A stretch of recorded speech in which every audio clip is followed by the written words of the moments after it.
je vais le présenter. Donc, le manifeste Kabyle, MK. Est-ce que vous pourriez nous dire de quoi il est question avec la création du RPK?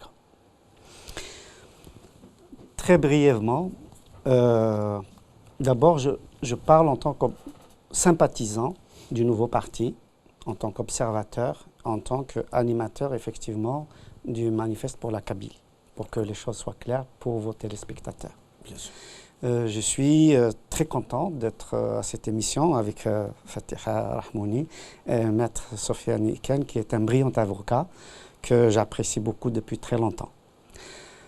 Eh bien, vous savez, en fait, cette idée d'autonomie, elle est née depuis longtemps. On va dire que la première fois qu'elle a été inscrite dans un parti politique, il faut lui reconnaître l'émergence, la genèse, l'appartenance, la paternité, c'est avec le FFS du temps de sa clandestinité, donc dans la plateforme que l'on appelle la plateforme de 1979. Cette plateforme, Qui parlait peut-être de régionalisation, non, il me semble. Non, c'est le RCD plutôt. Elle parlait exactement d'autonomie personnelle, d'autonomie locale et d'autonomie régionale. D'accord. Voilà.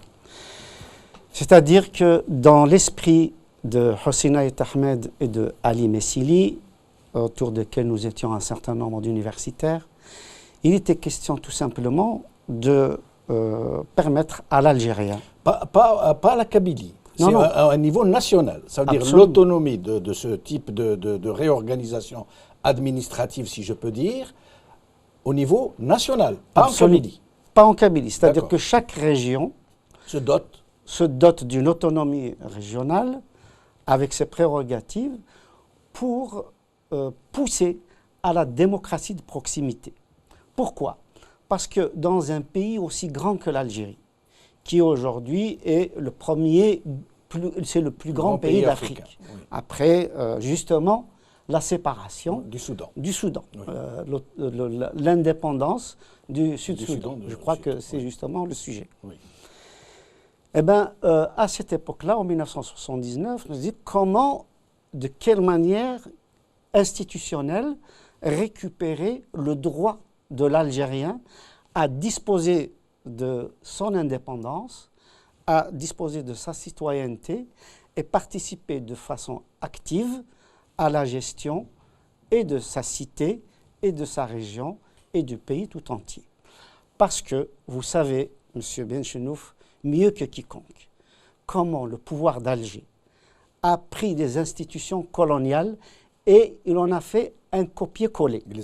Donc, à l'indépendance, je rappelle très brièvement qu'il y avait une assemblée constituante, qu'il y avait un gouvernement provisoire de la République algérienne, qui étaient tous les deux légitimes, et que Boumedienne, avec son armée des frontières, est venu installer Ben Bella de force, et avec une constitution qui était rédigée dans un cinéma, et il a imposé donc un système jacobin basé sur la force policière, la force militaire, et c'est ce qu'on vit jusqu'à aujourd'hui, 2017.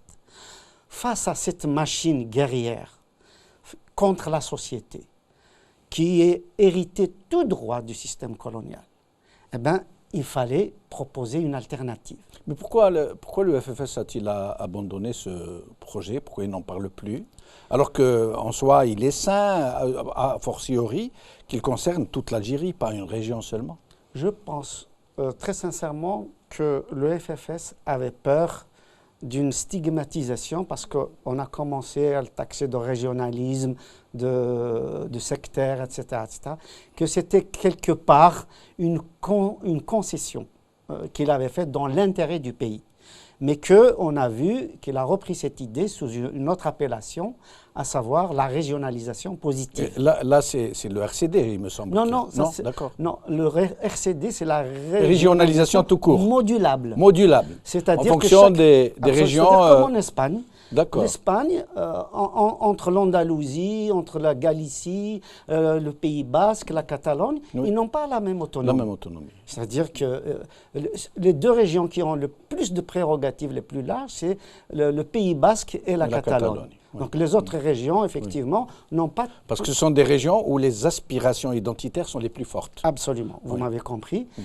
Et donc, le RCD propose un modèle inspiré de ce modèle-ci, à savoir que si on veut, par exemple, une région sud, une région du Constantine qui préfère avoir des prérogatives moins larges que la Kabylie ou que le Mzab ou que le Grand Alger, tout est négociable. Voilà.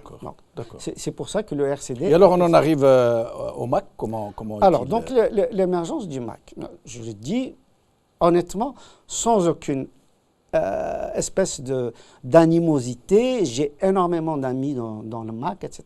Mais c'est un fait historique et je pense que aussi bien les Algériens de Kabylie que d'ailleurs doivent savoir.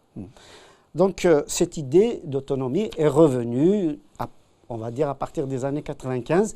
Moi, personnellement, j'ai écrit un article dans ce sens-là en 1995 dans le journal La Nation. Parce qu'à l'époque, il n'avait pas encore disparu. Voilà, c'est le coup de boutoir du régime.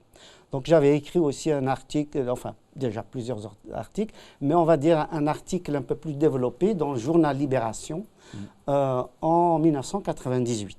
Voilà. Donc après, Salim Chaker a proposé carrément une plateforme sur l'autonomie, sachant que lui avait commencé par dire, pour le moment, on commence par une autonomie linguistique.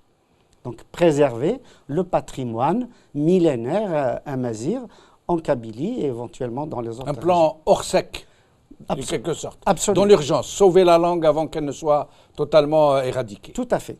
Puis petit à petit, l'autonomie est devenue une autonomie au sens large, c'est-à-dire au niveau institutionnel, avec des prérogatives sur le plan économique. Mais au sens large vraiment, puisque je me rappelle qu'à l'époque, le MAC demandait d'avoir une ambassade, une représentation diplomatique au niveau de la capitale de la Kabylie, d'avoir un drapeau, d'avoir... Ça, c'est une fois qu'ils ont réclamé... Non, avant de virer au séparatisme. Je me rappelle que dès le début... il me semble bien, mais nous allons demander à Fatiha. Je termine peut-être juste en une phrase, je suis vraiment désolé. Donc, juste pour l'émergence. Oui. Donc, nous nous sommes réunis un certain nombre, nous étions une quinzaine d'animateurs. Pour ce qui est du RPK Non, de l'idée d'autonomie en 2001. D'accord. C'était vers mars 2001. D'accord. Et Farhat Mehni faisait partie de ce groupe. Donc, qu'est-ce que nous avions décidé? Je pense que les téléspectateurs ont le droit de savoir. Ce qui était décidé, c'est que nous, le groupe des 15, on était à peu près sur les 15, une douzaine à pouvoir faire des conférences sur cette idée.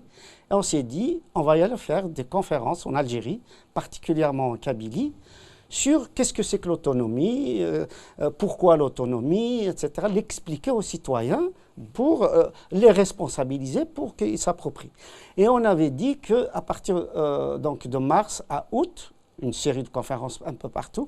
Et en août, on devait faire une université d'été où on devait inviter le FFS, le RCD, des partis démocratiques, des autres régions, et puis l'ordre des avocats, l'ordre des médecins, etc., la société civile, les syndicalistes, etc. Et leur proposer l'idée, dans un premier temps, c'était pour que ces organisations s'approprient l'idée d'autonomie. Il n'était pas question de créer ni une association, ni un parti, ni une structure, etc. On était parti comme ça. Et quelques jours après, quelques semaines après, on apprend par la presse que le MAC était créé. C'est à notre stupéfaction, et c'est la raison pour laquelle tous les autonomistes de la première heure n'ont jamais fait partie du MAC. Dont vous-même. Voilà. Dans moi-même. D'accord. Voilà.